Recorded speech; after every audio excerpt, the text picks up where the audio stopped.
को मेरा पालागन। मैं अतुल चतुर्वेदी अपने चतुर्वेदियों के इतिहास, विरासत, इससे संबंधित सीरीज चतुर्वेदी हेरिटेज में आज आपके सामने कुछ और बातें लेके प्रस्तुत हूं। आज के इस डिस्कशन में हम लोग एक तो चर्चा करेंगे कि जब 19वीं सदी में, जैसा मैंने बताया कि इटावा के डुणवार जी और फिरोजाबाद, फिर रीवा के राय साहब, मास्टर साहब पूरनमल जी, और आगरा में चतुर्वेदी चौबे बोर्डिंग हाउस के प्यारे लाल जी और अन्य लोग अपने अपने तरह से प्रयास कर चुके थे चतुर्वेदी पत्रिका और चतुर्वेदी समाज में चीजें ऑर्गेनाइज करने के। जब 20वीं सदी की शुरुआत हुई तो जब एक कदम आगे बढ़ा विकास की ओर, तो ये माथुर चतुर्वेदी ब्राह्मणों का समाज पीछे कैसे रह सकता था। तो आज इसमें, जैसा पहले मैंने बताया कि विदेश जाना कुछ लोगों का पढ़ने के लिए शुरू हो चुका था, जो बाद में सर जगदीश प्रसाद जी हुए वो विदेश पढ़ने गए, जो बाद में जज साहब हुए जस्टिस बृज किशोर जी, वो भी विदेश पढ़ने गए, इटावा के भैया साहब श्री नारायण जी भी विदेश पढ़ने गए।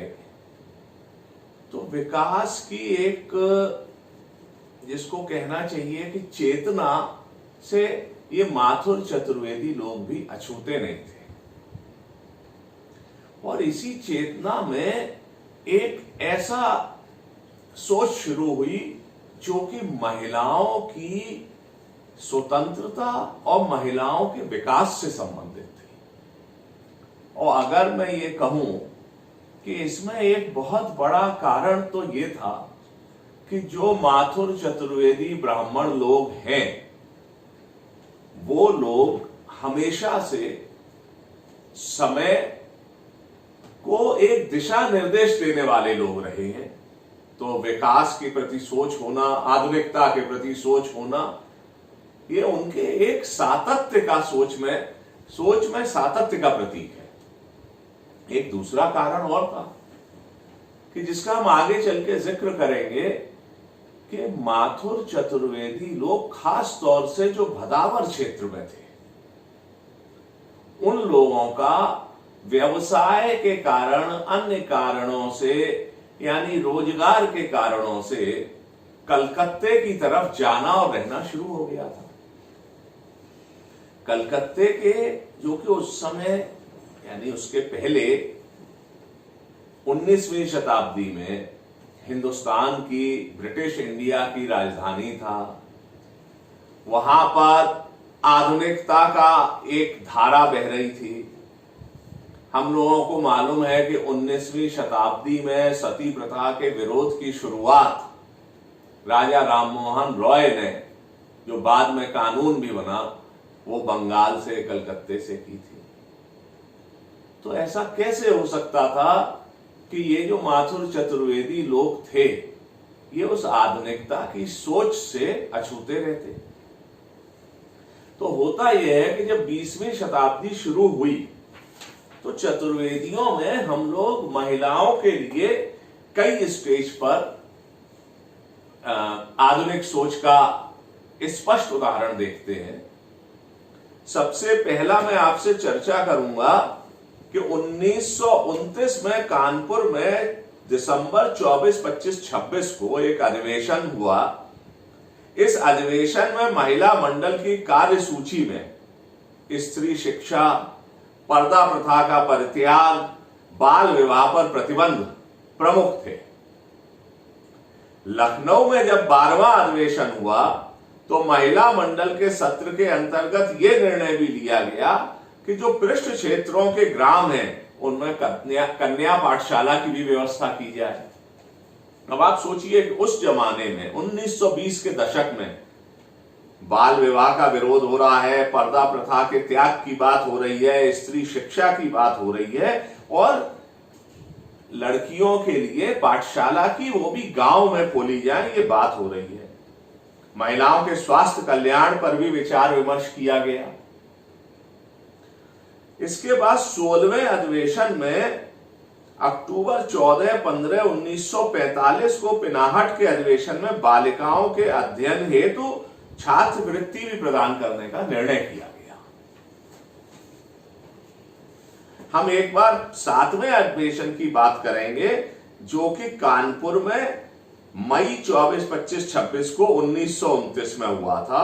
इसमें महासभा की 2 प्रमुख शाखाओं, युवा शाखा और महिला शाखा का गठन हुआ और इस अधिवेशन की अध्यक्षता महान विद्वान महामहोपाध्याय पंडित गिरधर शर्मा जी ने की थी, जिनका ज्योतिष के क्षेत्र में बहुत बड़ा नाम था। इस अधिवेशन में 45 स्थानों से लगभग 350 प्रतिनिधि आए थे और स्वागत समिति के अध्यक्ष श्री चंपाराम मिश्र जी थे।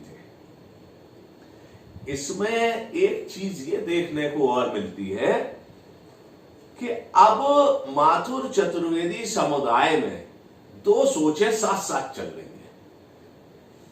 एक, मेरे कहने का तात्पर्य यह भी है कि मेरे हिसाब से दोनों सोचें सातत्य का प्रतीक है, लेकिन उन दोनों सोचों के विचारों में एक तरीके से विरोधाभास है।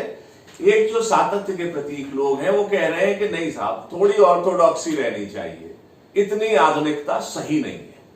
और दूसरी तरफ जो लोग आधुनिकता के रास्ते पर, खुलेपन के रास्ते पर, विकास के रास्ते पर, महिलाओं की बराबरी के रास्ते पर, युवाओं को आगे बढ़ाने के रास्ते पर चल पड़े थे, वो रुकने को राजी नहीं थे। इन दोनों सोचों के लोगों में, जैसा विद्वान किसी भी समुदाय में होता है, आपस में विचार विमर्श विवाद सब हो रहा था। और इसमें एक विधवा पुनर्विवाह जो था वो बहुत बड़ा इशू था। युवक संघ और महिला मंडल दोनों इसके पक्ष में थे। होलीपुरा के डिप्टी कलेक्टर जो बन गए थे राधे लालजी चतुर्वेदी जी ने विधवा विवाह पे 1929 में 80 पेजों की एक महत्वपूर्ण कृति लिख डाली, जिसका नाम ही विधवा विवाह था, और उसने धूम मचा दी। समस्त पत्र पत्रिकाओं में वो प्रकाशित हो रही थी। इधर क्या है कि जो इलाहाबाद में 8वां अधिवेशन कानपुर वाले के बाद 1930 के दिसंबर में 25, 26, 27 को हुआ, जिसकी अध्यक्षता प्रसिद्ध साहित्यकार मलयपुर निवासी जगन्नाथ प्रसाद जी ने की। नित्यानंद जी इस अधिवेशन की स्वागत समिति के अध्यक्ष थे। भले ही हम लोगों को महिला मंडल की जागृति की सूचना, जैसा मैंने बताया, अन्य अधिवेशनों से भी मिलती रही है, किंतु इस अधिवेशन में एक ऐसा काम हुआ जिसने इतिहास बदलना शुरू कर दिया। इस अधिवेशन में यह हुआ कि महिलाओं के मंडल की परिषद के 50 सदस्यीय प्रतिनिधि मंडल पूरी गरिमा और गौरव के साथ मंच की ओर बढ़ता है। अब आप देखिए, 1930 में हिंदुस्तान में जहां आदमी औरत सब बैठे हैं, एक मीटिंग हो रही है, और वो भी ब्राह्मणों की मीटिंग है, माथुर चतुर्वेदी ब्राह्मणों की मीटिंग है, और उसमें 50 महिलाओं का प्रतिनिधि मंडल सारे हॉल में या उस पंडाल में सबके बीच में से और मंच की तरफ बढ़ रहा है।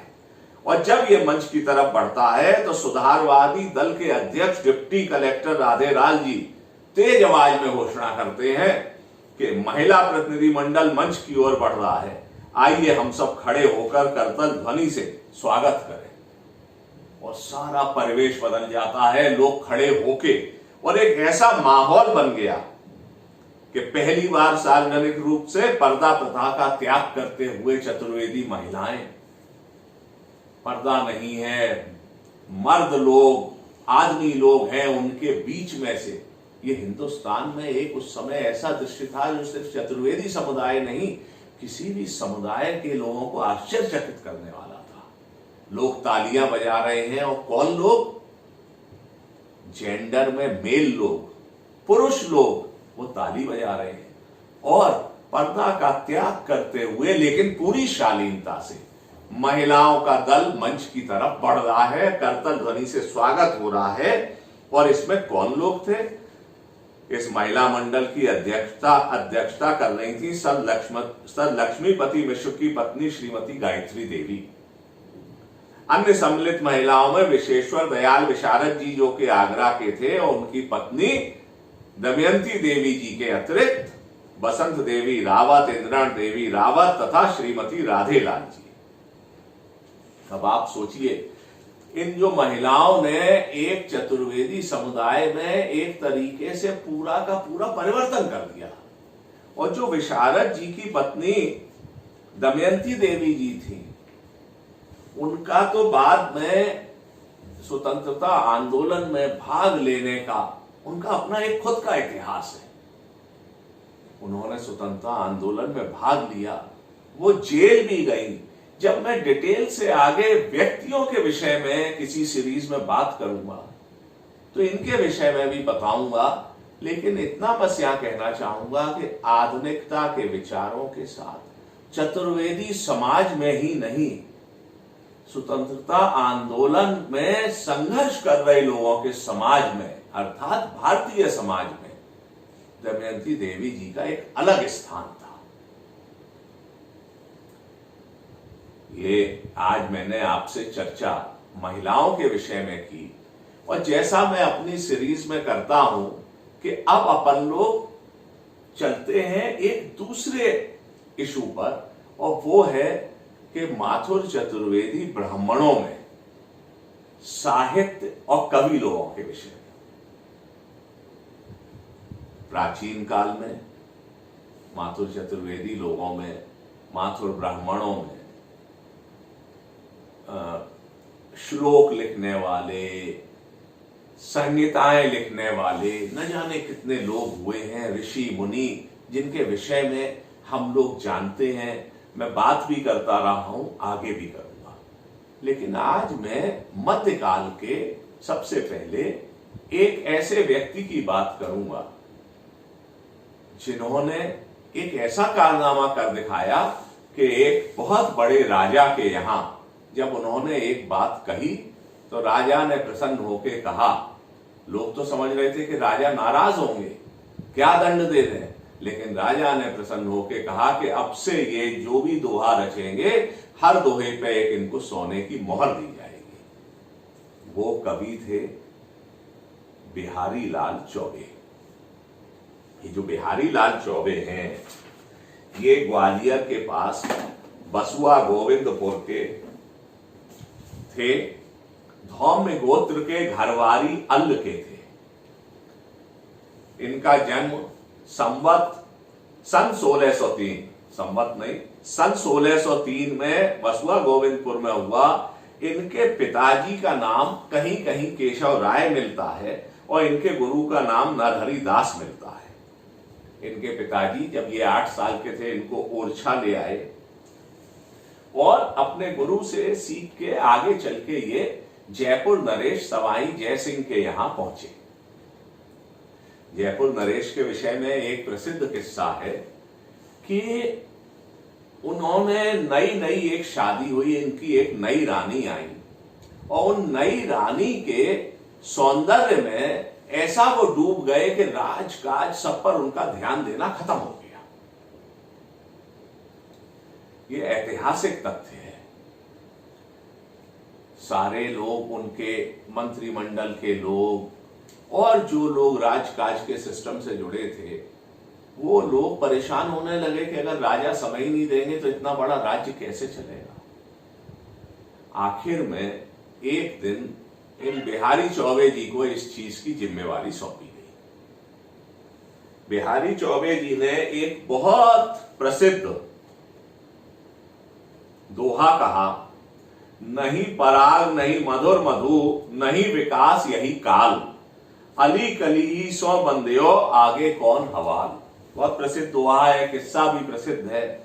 इसी दोहे पर जब लोग समझ रहे थे कि महाराज न जाने क्या सजा दे दें, महाराज ने प्रसन्न होकर घोषणा की कि उनको हर दोहे पे अब से एक सोने की मोहर दी जाएगी और महाराज अपना राजकाज देखने लगे, उनमें चेतना फिर से इस विषय में जागृत हो गई। बिहारी की सतसई बहुत प्रसिद्ध है और उसमें ऐसे दोहे के माध्यम से इतनी बड़ी बड़ी बातें कही गई हैं कि उसमें ये इतने से छोटे दोहे में बड़ी बात के लिए ये कहा गया है कि सतसैया के दोहरे ज्यो नाविक के तीर, देखन में छोटे लगे और घाव करे गंभीर। बिहारी जी असलियत में चूंकि माथुर ब्राह्मण थे तो वो कृष्ण जी के उपासक थे। बहुत से उनके जैसे बतरस लालच लाल की मुरली धरी लुकाए, सो करे बहुन हंसे देन कहे नटी जाए। बिहारी जी के दोहे, बिहारी जी की सतसई, ये सब तो बहुत प्रसिद्ध है ही, लेकिन माथुर चतुर्वेदी ब्राह्मणों ने अपना इस क्षेत्र में भी सातत्य रखते हुए साहित्य के क्षेत्र में, कवित्व के क्षेत्र में, अलग अलग भाषाओं के क्षेत्र में, मुख्यतः संस्कृत, हिंदी और ब्रज भाषा, इसमें एक से एक बड़े लोग पैदा किए। एक से एक ऐसे लोग इन क्षेत्रों में आए हैं जिन्होंने बहुत नाम किया और उनकी चर्चा इतिहास में भी है। आज मैं जिन लोगों की इसमें आपको बताऊंगा तो एक तो इसमें भारतेंदु हरिश्चंद्र के समकालीन इटावा के बद्री प्रसाद जी, इटावा के ही चूड़ामणि जी, उसके बाद आधुनिक काल पे आए तो फिरोजाबाद से आगरा गए ब्रज कोकिल के नाम से प्रसिद्ध काकाजी अमृतलाल जी, इनकी भी ब्रज भाषा की कविताएं बहुत प्रसिद्ध हैं। इधर इटावा में चुन्नी लाल जी, जिनकी कविता कृष्णान्वेषण और मतंग राज बहुत प्रसिद्ध है। बैजनाथ चौबे जी, जिन्होंने लिखा माथुर चतुर्वेदी द्विज बैजनाथ मम नाम, पुत्र द्वारका दास के जो थे बहुगुणवान। एक मैं आपको ये बताना चाहूंगा कि माथुर चतुर्वेदी लोग, जो मैंने बताया कि कैस्पियन सागर या क्षीर सागर के क्षेत्र से आते हैं और वो वैष्णव धर्म का पालन करने लगे और आगे चल के भगवान श्री कृष्ण के उपासक हैं, ये हम लोग जानते हैं। लेकिन इसके साथ ही साथ माथुर चतुर्वेदी लोगों में शैव धर्म की भी धारा चल रही थी और ये इस पे हम अगले किसी एपिसोड में चर्चा करेंगे। आप ये मान के चलिए कि हिंदुस्तान में बौद्ध धर्म के उद्भव के पहले जो धर्म आज हम लोग सनातन धर्म की अलग अलग शाखाओं के रूप में देखते हैं, वस्तुतः वो एक अलग अलग धर्म के ही रूप में यहां स्थापित थे। गोविंद दास जी, जो कि पूर्व में शैव थे, वो वैष्णव हुए और उन्होंने हिंदी में प्रपत्ति वैभव नाम का एक ग्रंथ लिखा जो वैष्णव संप्रदाय के सिद्धांतों के विषय में था। उस समय हिंदी का महत्व नहीं था, तो ये कमाल की बात है कि उस ग्रंथ के हर दोहे की टीका उन्होंने संस्कृत में लिखी। यानी ये तो हम लोग देखते हैं कि संस्कृत में लिखा गया और उसकी टीका हिंदी में है, लेकिन यहां उल्टा था कि हिंदी में लिखा गया और टीका संस्कृत में थी। मैं एक और कवि का एक विशेष कारण से जिक्र करना चाहूंगा। उनका नाम है इटावा के छिपेटी के रहने वाले वैष्णव भागवत भक्त कवि नारायण दास जी। इनके एकमात्र पुत्र था जो बहुत बीमार हुआ और आखिर में वैद्य लोगों ने कहा कि अब इसको जमीन पे ले। वो ठाकुर जी के भक्त थे। उन्होंने गोदी में उठा के अपने उस मृत प्राय पुत्र को, 5 वर्षीय पुत्र को, भगवान के सिंहासन के सामने पृथ्वी पे रख दिया।